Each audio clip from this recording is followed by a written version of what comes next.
አርዕስተ ዜና ተመዝግበው ክፍያ ላላጠናቀቁ ሁጃጆች ጥሪ ቀረበ። ከኢትዮጵያውያን ባህል ሃይማኖትና ወግ ተቃራኒ የሆነ ድርጊቶች የፈጸመው ግለሰብ በቁጥጥር ስር ዋለ። የእስራኤል ዶክተሮች በጋዛ ያለው ጦርነት እንዲቆምና ታጋቾችም እንዲለቀቁ ጠየቁ። እስራኤል አዲስ የጋዛ የተኩስ አቁም ሐሳብ አቀረበች። ሐማስ የፊልስጤም ቡድኖች እጅ እንዲሰጡ የሚጠራውን የእርቅ ሐሳብ ውድቅ አደረገ። ሳውዲ በዘንድሮው የሐጅ ወቅት 3 ሚሊዮን የሚሆኑ ሁጃጆች ለመቀበል ዝግጁ መሆኗን አስታወቀች። ሰላሙ አለይኩም ወራህመቱላሂ ወበረካቱ። ክቡራትና ክቡራን ተመልካቾቻችን ከነጃሺ ቲቪ የሰዓቱን ዜና ይዘን ቀርበናል።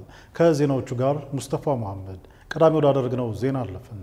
1446ኛው የሐጅ ምዝገባና ሌሎች አገልግሎቶች መቀጠላቸውን አዲስ አበባ እስልምና ጉዳዮች ከፍተኛ ምክር ቤት የሐጅና ዑምራ መምሪያ አስታወቀም።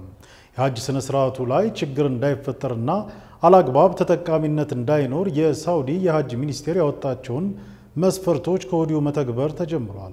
ከነዚህ መካከል አንዱ የሆነው የቢጫ ወባና የፖሊዮ ክትባት የመከተብ መስፈርት በአዲስ አበባ መጅሊስ የሐጅ ምዝገባ ጣቢያ እየተሰጠ ሲሆን በርካቶችም ይህንን ዕድል በመጠቀምና በመከተብ የማረጋገጫ ካርዳቸውን እየወሰዱ ይገኛሉ ተብሏል። የሐጅ ጉዞ ለማድረግ ተመዝግባችሁ ያልተከተባችሁ ሁጃጆች በኢትዮጵያ እስልምና ጉዳዮች ጠቅላይ ምክር ቤት አማካኝነት ተመቻችቶ በምዝገባ ጣቢያዎች የሚሰጠውን ክትባት በቀሩት 2 የክትባት ቀናት ውስጥ ቀርባችሁ እንድትከተቡ ሲል አዲስ አበባ የሐጅና ዑምራ መምሪያ ጥሪውን አቅርቧል። በመጅሊሱ ግቢ ውስጥ በሚሰጠው ክትባት ላይ የምክር ቤቱ አመራሮች፣ የሐጅና ዑምራ አስተባባሪዎችና የጤና ባለሙያዎች ክትባቱንና የሐጅ ሚኒስቴር መስፈርቶችን እየተመለከቱ የተለያዩ መልእክቶችን እያስተላለፉ ይገኛሉ። ክትባቱን በመውሰድና ሕጋዊ ካርድ በመያዝ ሁጃጆች በሐጅ ወቅት ከሚገጥማቸው እንግልት ራሳቸውን እንዲጠብቁ አሳስበዋል። በዚሁ አጋጣሚ ተመዝግበው ክፍያ ያላጠናቀቁ ሁጃጆች በምዝገባ ጣቢያው ቀርበው እንዲያሳውቁ የሐጅና ዑምራ መምሪያው መልእክቱን አስተላልፏል። ከኢትዮጵያውያን ባህል ሃይማኖትና ወግ ተቃራኒ የሆነ ድርጊት የፈጸመው ግለሰብ በቁጥጥር ስር ዋለ። ከኢትዮጵያውያን ባህል ሃይማኖትና ወግ ተቃራኒ የሆነ በርካታ ድርጊቶችን በማህበራዊ ሚዲያ ላይ ያሰራጨ ግለሰብን በቁጥጥር ስር አውሎ ምርመራ እያጣራ እንደሚገኝ አዲስ አበባ ፖሊስ አስታውቋል። ግለሰቡ ሚሊዮን ዲሪባ የሚባል ሲሆን በተለያዩ ማህበራዊ ሚዲያዎች በሚለቃቸው ተንቀሳቃሽ ምስል በርካታ የህብረተሰብ ክፍሎች ቅሬታቸውን ያነሱበት ጉዳይ ሆኗል። ፖሊስ እንዳስታወቀው ግለሰቦቹ ከሚያነሱት ቅሬታ ባሻገር በኢትዮጵያ የወንጀል ሕግ ጸያፍ ወይም ለመልካም ጠባይ ተቃራኒ የሆነ ድርጊት መፈጸም ወንጀል መሆኑንም ይደነግጋል። አዲስ አበባ ፖሊስ እንዳስታወቀው ግለሰቡ በጎዳናዎች ላይ የተለያዩ አስጸያፊ በተለይም የሴቶችን ክብር የሚነካ ኢሞራላዊ ድርጊቶች በመፈጸም የቀረጻቸውን ምስሎች በመልቀቅ በፈጸመው ህገወጥ ተግባርና በለቀቀው ተንቀሳቃሽ ምስል በቁጥጥር ስር አውሎ ምርመራውን እያጣራ እንደሚገኝ ፖሊስ ገልጿል። በአንዳንድ ማህበራዊ ሚዲያዎች የሚለቀቁ አንዳንድ ምስሎች ተገቢነታቸውን የሳቱና ያፈነገጡ እየሆኑ መምጣታቸውን ፖሊስ ገልጾ ህገወጥ ተንቀሳቃሽ ምስሎችን በሚለቁ ግለሰቦች ላይ የሚወስደውን ህጋዊ እርምጃ አጠናክሮ እንደሚቀጥል የአዲስ አበባ ፖሊስ አስታውቋል። መረጃው የአዲስ አበባ ፖሊስ ነው። አውስትራሊያ የሰብአዊ እርዳታ ቡድኖች እስራኤል በጋዛ ሆስፒታሎች የምትፈጽመውን ድብደባ አወገዙ። አውስትራሊያው ዓለም አቀፍ የልማት ካውንስል እስራኤል በአልአህሊ አረብ ሆስፒታል የፈጸመችውን የሚሳኤል ጥቃት ያወገዘ ሲሆን በጋዛ ውስጥ በሙሉ አቅሙ ሲሰራ የነበረው ሆስፒታል ላይ የተፈጸመው ጥቃት የጋዛን የሰብአዊ ሁኔታ ቀውስ ያባብሳል ብሎ ሰግቷል። ካውንስሉ በጋዛ ሲቪሎች፣ የጤና ሙያተኞችና የተራድኦ ድርጅት ሰራተኞች ላይ በቀጠሉ ጥቃቶች እንደተረበሸ የገለጸ ሲሆን ሆስፒታሎች ምንም እንኳ በዓለም አቀፍ ሕግጋት የተጠበቁ ቢሆኑም የሰብአዊነት ሕጎች የጣሱ ነው ብሏል። አክሎም ኢላማ ያለዩና የሲቪል መሰረተ ልማት ብሎም የጤና ተቋማት ላይ ያነጣጠሩ ጥቃቶች እየተመለከትን ዝም ልንል አይገባም ሲል ካውንስሉ ገልጿል። ከዚህ በተጨማሪ ካውንስሉ በጋዛ እየጨመረ በመጣው የምግብ እጥረት መጨነቁን የገለጸ ሲሆን የጋዛ ጤና ሚኒስቴር ይፋ ያደረጋቸው ሪፖርቶች እንደሚያሳዩት ከሆነ ቢያንስ 60,000 ህጻናት በተመጣጠነ ምግብ እጥረት ምክንያት በአደጋ አፋፍ ላይ ይገኛሉ ይላል። ካውንስሉ የአውስትራሊያ መንግስት የተለያዩ ዲፕሎማሲያዊ መንገዶችን በመጠቀም የተኩስ አቁም ስምምነት ላይ እንዲደረስ ተጽዕኖ ሊያደርግ እንደሚገባ የገለጸ ሲሆን እስራኤል ወደ ጋዛ የሚገባን ሰብአዊ እርዳታ ማደናቀፍና መገደቧን እንድታቆም ጫና እንዲያደርግ መንግስታቸውን ጠይቀዋል። የእስራኤል ዶክተሮች በጋዛ ያለው ጦርነት እንዲቆምና ታጋቾችም እንዲለቀቁ ጠየቁ። እስራኤል ጦር ውስጥ ከሚገኙ የተለያዩ ክፍሎች የተውጣጡ 200 ዶክተሮች በጋዛ የተያዙት ምርኮኞች እንዲመለሱና በፍልስጤም ግዛት ውስጥ ያለው የዘር ማጥፋት ጦርነት እንዲያበቃ የሚጠይቅ አቤቱታ ማቅረባቸውን የእስራኤል መገናኛ ብዙሃን ዘግቧል። በቻናል 13 እንደተዘገበው እኛ ታጋቾቹ በአስቸኳይ እንዲመለሱና በጋዛ ሰርጥ ላይ የሚደረገው ውጊያ እንዲቆም እንጠይቃለን ብለዋል። ዶክተሮቹ ከ550 ቀናት በላይ በሀገሪቱ ላይ ከፍተኛ ጉዳት ያደረሰው ጦርነት ምንም አይነት የፖለቲካና የግል ጥቅም ሳያስፈልገው መቆም እንዳለበት ይሰማናል ብለዋል። ጥያቄዎቹ አክለውም የጦርነቱ ቀጣይነት ለሚጠበቀው ግቦች ምንም አይነት አስተዋጽኦ አያበረክትም ብለዋል። ታሳሪዎቹ እንዲመለሱ የሚጠይቁ አቤቱታዎች ካለፈው ሐሙስ ጀምሮ በእስራኤላውያን የቀረቡ ሲሆን ይህም ከሰራዊት ተጠባባቂዎች ጀምሮ እስከ ጡረተኞች የቀድሞ ከፍተኛ አዛዦችን ይህን አቤቱታ ማቅረባቸውን አናዶሉ የዜና ወኪል ዘግቧል። ዳናዶሉ ዘገባ የጋዛው ጦርነት እንዲቆም ወደ 6 አቤቱታዎች ከእስራኤላውያን የተለቀቁ ሲሆን የመጀመሪያው አቤቱታ በ1000 የአየር ኃይል አባላት የተፈረመ ሲሆን በኋላም ወደ 1000 የሚጠጉ የከፍተኛ ትምህርት ተቋማት ምሁራን ተቀላቅለውበታል። አቤቱታዎችን በፊርማ ያቀረቡት በመቶዎች የሚቆጠሩ ከአርሞሬድ ኮርፕስ የባህር ኃይል ወታደሮች፣ የተጠባባቂ ወታደራዊ ዶክተሮችና በመቶዎች የሚቆጠሩ የኢንተለጀንስ ክፍል ወታደሮች መሆናቸው ታውቋል። በጋዛ ላይ የሚደረገው ቀጣይነት ያለው ጦርነት የእስራኤልን ደህንነት ሳይሆን የጠቅላይ ሚኒስትር ቤንያሚን ኔታንያሁና የመንግስታቸውን ግላዊና ፖለቲካዊ ጥቅሞችን የሚያስገኝ ነው ብለዋል አቤቱታዎችን ያቀረቡ ዶክተሮች። በዓለም አቀፍ የወንጀለኞች ፍርድ ቤት በጦር ወንጀል ክስ የእስር ማዘዣ የወጣባቸው ኔታንያሁና ሚኒስትሮቹም በጦርነት ጊዜ ጠላትን የሚያጠናክሩ ናቸው በሚል በአቤቱታ አቅራቢዎቹ ላይ ከስራ እንደሚያሰናብቱና ዛቻዎችን መሰንዘራቸውን ሚድል ኢስት አይ ዘግቧል።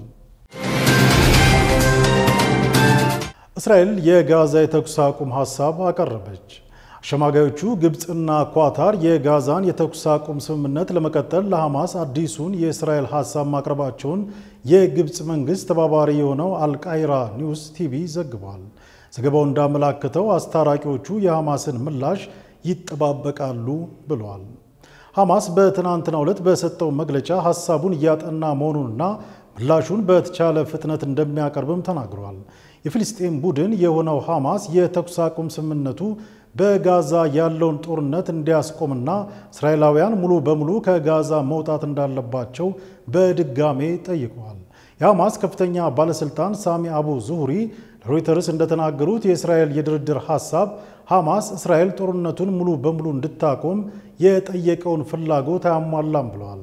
በውሳኔው እስራኤል በሚቀጥለው የድርድር ምዕራፍ ሐማስ ትጥቅ እንዲፈታ ለመጀመሪያ ጊዜ ጠየቀች ሲሆን በዚህም ቡድኑ አይስማማም ብለዋል አቡ ዙሁሪ። እስራኤል በቀረበው ሐሳብ ላይ ወዲያውኑ አስተያየት ከመስጠት ተቆጥባለች። የግብፅ መንግስት የመረጃ አገልግሎት ኃላፊ ለአልቃይራ እንደተናገሩት ሐማስ አሁን ያለውን ሁኔታ ጠንቅቆ ስለሚያውቅ ለእስራኤል ሐሳብ የሚሰጠው ምላሽ ፈጣን ይሆናል ብለን እናምናለን ብለዋል። እስራኤል በጥር ወር መገባደጃ ላይ ተግባራዊ የሆነው የተኩስ አቁም ስምምነትን በማፍረስ በግዛቱ ላይ ጥቃቷን እንደገና ጀምራለች። ፍልስጤምና የግብፅ ምንጮች እንደተናገሩት የተኩስ አቁም ስምምነቱን ለመመለስና የእስራኤል ታጋቾችን ለማስለቀቅ በትናንትናው ዕለት በካይሮ የተካሄደው የመጨረሻው ዙር ድርድር ምንም አይነት ለውጥ ሳያመጣ መጠናቀቁ ተገልጿል። በጥር ወር መገባደጃ ላይ በተጀመረው የተኩስ አቁም ስምምነት እስራኤል ጦርነቱን እንድታቆምና ጦሯን ከጋዛ ሰርጥ እንድታስወጣ ሐማስ አጥብቆ ጠይቋል። እስራኤል በበኩሏ ሐማስ ትጥቅ እስካልፈታና በጋዛ የተያዙት የቀሩት እስረኞች እስካልተመለሱ ድረስ ጦርነቱን እንደማታቆም ተናግራለች። ሐማስ ጦርነቱን እንዲያበቃና የእስራኤል ጦርን ከጋዛ ለማስወጣት ታጋቾችን በአንድ ጊዜ ለማስረከብ ተዘጋጅቷል ብለዋል አቡ ዙሁራ። እስራኤል ጦር ባለፈው ወር ወታደራዊ ጥቃቱን እንደገና ከጀመረች በኋላ ከ1500 በላይ ፍልስጤማውያንን መግደላቸውን የጋዛ የጤና ሚኒስቴር ባለስልጣን አስታውቋል። በተያያዘ ዜና የእስራኤል ጠቅላይ ሚኒስቴር በጋዛ ጠንካራ ድርድር እየተካሄደ መሆኑን ገልጸዋል። የኔታንያሁ አስተያየት የመጣው በርካታ እስራኤላውያን የጋዛው ጦርነት እንዲቆም ታጋጆችን እንዲፈቱ በሚል አቤቱታ ማቅረባቸውን ተከትሎ ነው። እስራኤሉ ጠቅላይ ሚኒስትር ቤንያሚን ኔታንያሁ ሰኞ ዕለት እንዳስታወቁት በጋዛ ሰርጥ ታጋጆችን ለማስፈታት ጠንካራ ድርድር እየተካሄደ ነው ብለዋል። እስራኤል የተኩስ አቁም ስምምነቱን አፍርሳ ጦርነቱን ለመቀጠል መወሰኗን ተከትሎ የጋዛው ጦርነት እንዲቆምና ታጋቾች እንዲለቀቁ ህዝባዊ ግፊት እየጨመረ መጥቷል። ይህ የሆነው ሐማስ በአስታራቂዎች የቀረበውን አዲስ የተኩስ አቁምና የእስረኞች ልውውጥ ሐሳብ እየገመገመ መሆኑን ከገለጸ በኋላ መሆኑን ቡድኑ በመግለጫው ገልጿል። ሐማስ ቋሚ የተኩስ አቁም ስምምነት እንዲደረግ፣ እስራኤላውያን ከጋዛ ሙሉ ለሙሉ እንዲወጡና እውነተኛ የእስረኞች ልውውጥ እንዲደረግ እንዲሁም በጦርነት የተጎዱ አካባቢዎችን መልሶ እንዲገነቡና ፍልስጤማውያን ላይ የሚደርሰውን ግድያ እንዲቆም የሚያደርግ ስምምነት እንዲደረግ በድጋሚ መጠየቁን አናዶሉ ዘግቧል። ሐማስ የፍልስጤም ቡድኖች እጅ እንዲሰጡ የሚጠራውን የእርቅ ሐሳብ ውድቅ አደረገ። ሐማስ በጋዛ የሚገኙ ሁሉም የታጠቁ ኃይሎች ለእስራኤል እጅ ይሰጣሉ የሚለውን የተኩስ አቁም ሐሳብ ውድቅ ያደረገ ሲሆን የፍልስጤም ንቅናቄ የእስራኤል ጠቅላይ ሚኒስትር ኔታንያሁ እርቅ ለማውረድ እና የ18 ወራት ጦርነትን ለማስቆም የሚደረገውን ጥረት አበላሽቷል ሲል ከሷል። የሐማስ ከፍተኛ ባለስልጣን ሳሚ አቡ ዙህሪ በትናንትናው ዕለት ለአልጀዚራ አረበኛ እንደተናገሩት ሐማስ የህዝባችንን ስቃይ የሚያቀሉ ስምምነቶችን ለመቀበል ዝግጁ ነው፣ ነገር ግን እስራኤል ሐሳብ ፍልስጤማውያን እጅ እንዲሰጡ የሚጠይቅ ነው ብለዋል። አቡ ዙህሪ እንደተናገሩት ኔታንያሁ የተኩስ አቁም ስምምነትን ለማፍረስ የማይቻል ሁኔታዎችን እያስቀመጠ ነው ብለዋል። በመጨረሻ ባቀረበው ሐሳብ እስራኤል ጦርነቱን ሙሉ ለሙሉ ለማቆም ቃል አልገባችም፣ ምርኮኞቹን መቀበል ብቻ ነው የምትፈልገው ያሉ ሲሆን ጦርነቱን ለማቆምና ከጋዛ ሰርጥ ለመውጣት በህይወት ያሉትንና የሞቱ ምርኮኞችን በአንድ ጊዜ ለመልቀቅ ዝግጁ ነኝ ብሏል። ለሐማስ እጅ መስጠት አማራጭ አይደለም ያሉት ባለስልጣኑ ሐማስ እጅ እንደማይሰጥ አስረግጠው ተናግረዋል። እስራኤል የተኩስ አቁም ሐሳብ የ45 ቀናት መረጋጋትን የሚጠይቅ ሲሆን ይህም የእስራኤላውያን ምርኮኞች የድርድሩ አካል ሆነው እንዲፈቱ ይጠይቃሉ። 12 ነጥቦችን የያዘው ፕሮፖዛል ከእስራኤላውያን ምርኮኞች መካከል ግማሽ የሚሆኑት በመጀመሪያው ሳምንት ውስጥ እንዲፈቱና በምላሹም የምግብ እርዳታዎች በጦርነት ወደ ወደሙ የጋዛ ግዛት እንዲገባ ሐሳብ የሚያቀርብ ነው።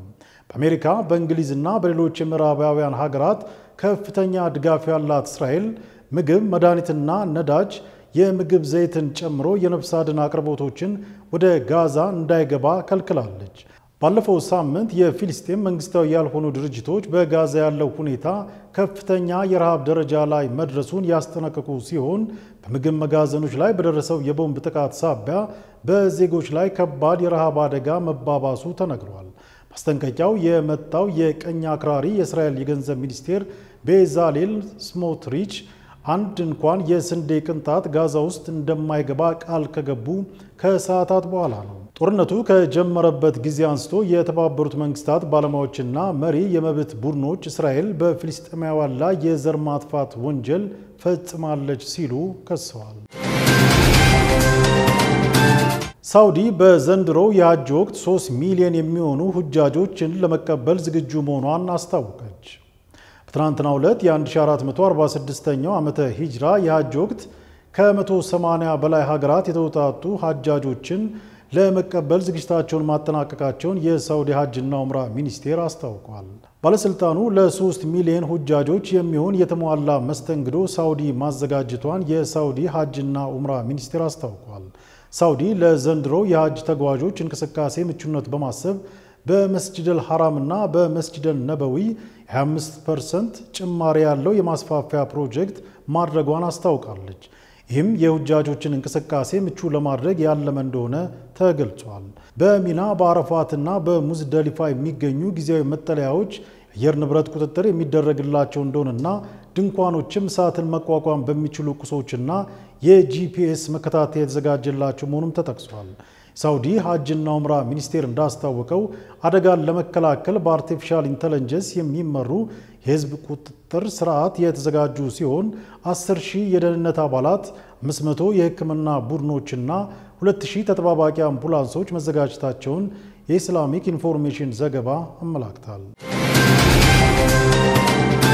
ክቡራትና ክቡራን ተመልካቾቻችን ለዕለቱ ያዘጋጀናቸው ዜናዎች ተጠናቀዋል። ከዜናዎቹ ጋር ሙስጠፋ መሐመድ አብራችሁ ቆይታ አደረኩ። ከቀሪ የነጃሺ ቲቪ ፕሮግራሞች ጋር መልካም ቆይታ ይሁንላችሁ።